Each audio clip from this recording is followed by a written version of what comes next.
ચમસ ભાઈબંધ લેહડો આજ એક નવા ઇતિહાસની વાત સોંપડીએ। આ મંદિર મહેસાણા જિલ્લાના ઊંઝા વિસનગર હાઈવે ઉપર આવેલ શ્રી વાડીનાથ મહાદેવ મંદિર ગામ તરફ આ મંદિરના અત્યારના 14મા ગાદીપતિ જયરામગીરી બાપુ છે। તરફ ગામનું નામ ત્રિભુવનદાસ દેસાઈના નામ ઉપરથી રાખવામાં આવ્યું હતું। તે મૂળ રાજસ્થાની હતા। આ મંદિરનો ઇતિહાસ ઘણા વર્ષ જૂનો છે। ગુજરાતમાં આ મંદિર સોમનાથ પછી શિવની આસ્થાનું બીજા નંબરનું કેન્દ્ર છે।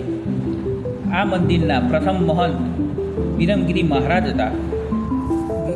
કહેવામાં આવે છે કે વિરમગીરી મહારાજ એ વાલ્મીકીનો અવતાર માનવામાં આવે છે। વિરમગીરી મહારાજ તેમના મૂળ સ્થાનથી ઉત્તર ગુજરાત તરફ આવતા હતા ત્યારે કેટલાય વિસ્તારમાં જેવા કે સૌરાષ્ટ્ર, કંથારિયા, ઊંઝા જેવા વિસ્તારોમાં લોકોએ તેમને પોતાના ગુરુ બનાવ્યા હતા અને તેમના નામની માળા પહેરી હતી।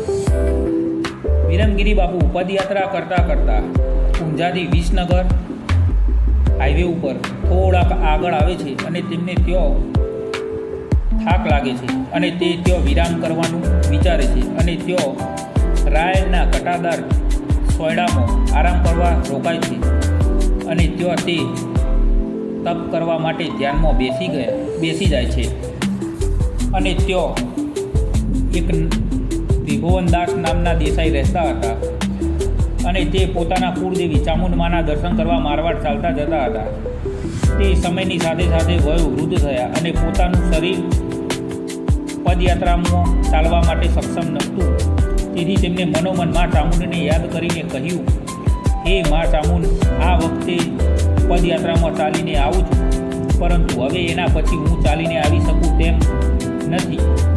એટલે આવું વિચારતા તે પદયાત્રામાં ચાલતા ત્યાં બેભાન થઈ જાય છે અને મા ચામુંડ તેમના સપનામાં આવીને કહે છે કે તું હારી ના જઈશ, હું તારી પાસે આવીશ અને તારા ગામમાં દક્ષિણ દિશામાં ટેકરાવાળો જેવો ભાગ હોય ત્યાં જઈને તું ખોદકામ કરાવજે અને ત્યાં પ્રથમ મૂર્તિ શિવજીની નીકળશે અને બીજી મૂર્તિ ગણેશજીની નીકળશે અને ત્રીજી મૂર્તિ મા ચામુંડ એટલે કે હું નીકળીશ।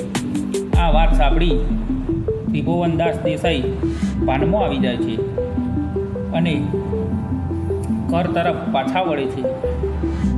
સપનામાં આવ્યા તે મુજબ ત્રિભુવનદાસ દેસાઈ આવીને ગામમાં દક્ષિણના ટેકરાવાળા ભાગમાં ખોદકામ કરાવે છે અને સપનામાં જેમ હતું તેમ બધી જ વાત સાચી પડે છે અને સપનામાં એમ પણ કહેવામાં આવ્યું હતું કે રાયણના ઘટાદાર વૃક્ષની નીચે સાયડામાં એક જોગી તપ કરતા હશે, એમના હાથે તું આ મંદિરની સ્થાપના કરાવજે।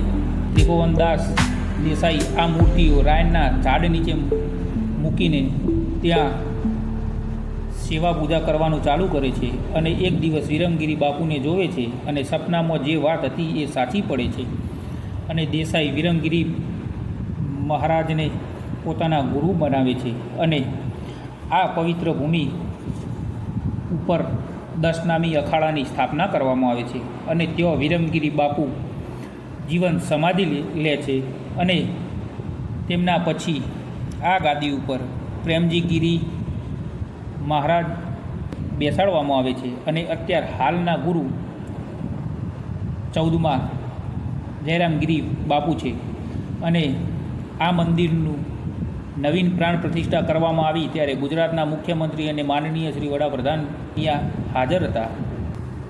આવીને આવી વાત જાણવા માટે, આવા ઇતિહાસ જાણવા માટે અમારી ચેનલને લાઈક કરો, શેર કરો અને સબસ્ક્રાઈબ કરો।